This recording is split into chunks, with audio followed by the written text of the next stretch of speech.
तेजी के पीछे का जो रीज़न था, वो रीज़न आपको पता है कि महाराष्ट्र चुनाव में जो आगामी रुझान आ रहे थे वो था। लेकिन अब जिस प्रकार से रिज़ल्ट आते हुए स्टार्ट हुए हैं, रिज़ल्ट लगभग भारतीय जनता पार्टी यानी कि बीजेपी की जीत निश्चित हो गई है और एक तरफ़ा जीत जो है भारतीय जनता पार्टी की होती हुई दिखाई दी है। अब इससे फ़र्क क्या पड़ेगा? कल तो तेज़ी हुई थी भारतीय बाज़ारों में, लगभग 500 पॉइंट निफ्टी चलता हुआ दिखाई दिया था। लेकिन अब सोमवार को भी एक बहुत बड़ा गैप अप देखने को मिल सकता है, करीब 200 से 300 पॉइंट का गैप अप, और फिर 500 पॉइंट जो है निफ्टी चलता हुआ दिखाई देगा। इस चीज़ को हम भुला नहीं सकते हैं, क्योंकि जिस प्रकार की तेज़ी भारतीय बाज़ारों ने कल की थी, वही तेज़ी सोमवार को भी देखने को मिलेगी, क्योंकि जिस प्रकार की जीत बीजेपी की यहाँ पे होती हुई दिखाई दे रही है, उससे उनको आशा है कि अब आने वाले टाइम में जब चुनाव होंगे, आगामी चुनाव होंगे, वहाँ पर भी भारतीय जनता पार्टी की जीत होगी और एक बहुत बड़ा राज्य जो है महाराष्ट्र में जीतते हुए नज़र आई हैं, जहाँ पे करीबन 288 सीटें थी।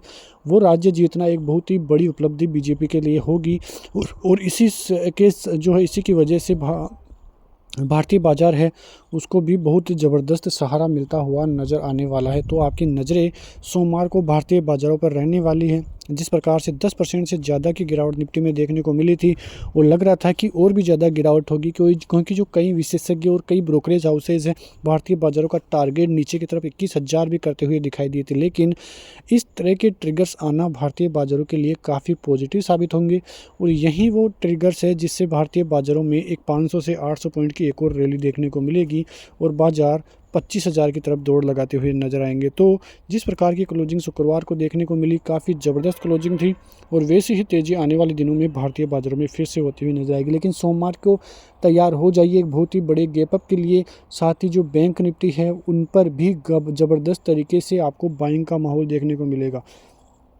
और ये तेज़ी भारतीय बाज़ारों को कहाँ पर लेकर जाएगी उस पर भी अब नज़रें रहेगी। लेकिन फ़िलहाल यहाँ पे आप स्क्रीन पर देख रहे होंगे कि बीजेपी लगभग 215 सीटें जो है आगे चलती हुई दिखाई दे रही हैं। इनमें केवल बीजेपी की सीटें देखें तो 130 प्लस सीटें केवल बीजेपी की आना स्टार्ट हुई है।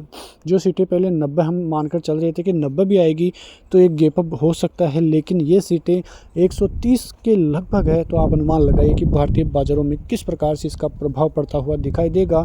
वहीं आप देखो तो कल FIIs की सेलिंग बहुत कम होती हुई दिखाई दी, लगभग 1200 करोड़ की सेलिंग ही होती हुई दिखाई दी। लेकिन फिर भी इतनी तेज़ी के बाद भी FIIs ने सेलिंग ही की, ये थोड़ा नेगेटिव जवाब है। उसके अलावा आप देखो तो इंडेक्स फ्यूचर में, इंडेक्स ऑप्शन में, स्टॉक फ्यूचर, स्टॉक ऑप्शन में ज़बरदस्त तरीके से बाइंग FIIs की तरफ से देखने को मिली। इंडेक्स फ्यूचर में देखोगे तो लगभग 3,000 करोड़ की बाइंग आपको देखने को मिलेगी और इंडेक्स ऑप्शन में देखोगे तो लगभग 32,000 करोड़ से ज़्यादा की बाइंग भी आपको देखने को मिलेगी। तो कुल मिला के देखें तो ये जो आंकड़े थे काफ़ी पॉजिटिव कल आते हुए दिखाई दिया। बस एक आंकड़ा और वो आंकड़ा है FIIs की बाइंग का। यदि वहाँ से बाइंग आती है और माहौल पलटता है तो फिर मानिए कि भारतीय बाज़ारों को उड़ने से कोई नहीं रोक सकता है, क्योंकि जिस प्रकार की सेलिंग भारतीय बाज़ारों में पहले हो चुकी है, 10% तक का करेक्शन भारतीय बाज़ार पहले से ही दिखा चुके हैं। जबकि ग्लोबली मार्केट देखोगे तो वहाँ पे ऑल टाइम हाई तक के टारगेट्स भी आपको देखने को मिलेंगे। तो यही वो चीज़ें हैं जिसकी वजह से भारतीय बाज़ारों के लिए नए ट्रिगर्स आते हुए दिखाई देंगे। और आप यहाँ पे निफ्टी का चार्ट देखोगे तो आपको समझ में आएगा कि पिछले 6 दिनों की जो गिरावट थी, वो गिरावट केवल एक ही दिन में कवर करता हुआ बाज़ार नज़र आया है। और यदि 23,000 के ऊपर 24,000 का जो रेजिस्टेंस है वो भी पार हो जाता है तो आपको फिर 24,200, 24,500 तक के टारगेट्स आते हुए दिखाई देंगे। और 24,500 वही लेवल है जहां से बाज़ार लगातार गिरावट करता हुआ दिखाई दिया था। वो लेवल पार हो जाता है तो आपके लिए बहुत बड़ी रैली आपको देखने को मिलेगी, जो बाज़ारों को 25,200 तक लेकर जाएगी। तो ये रणनीति निफ्टी के लिए आपको सोमवार के लिए देखने को मिलेगी। बैंक निफ्टी की बात करें तो बैंक निफ्टी की क्लोजिंग 51,135 के लगभग आपको देखने को मिली। बैंक निफ्टी अब 51,300 का 51,600 का लेवल पार करेगा तो आपको फिर 52,000 और 52,200 भी देखने को मिलेंगे।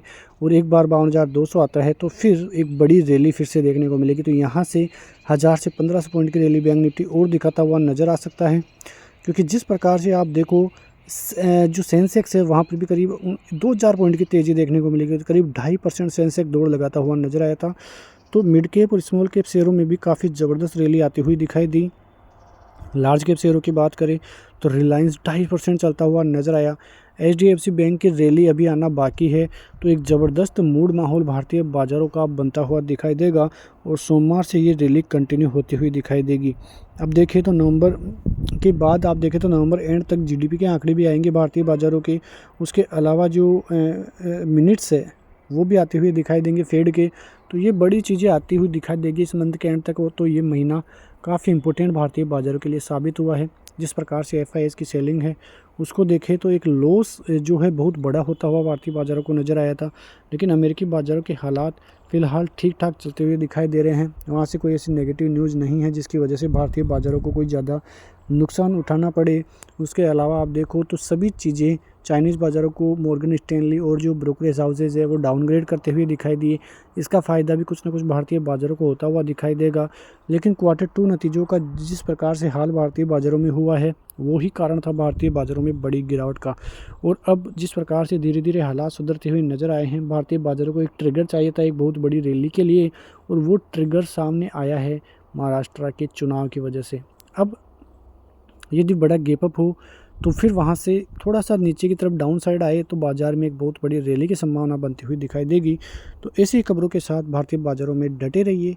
मिलते हैं नेक्स्ट वीडियो में, तब तक के लिए जय हिंद, जय भारत, वंदे मातरम।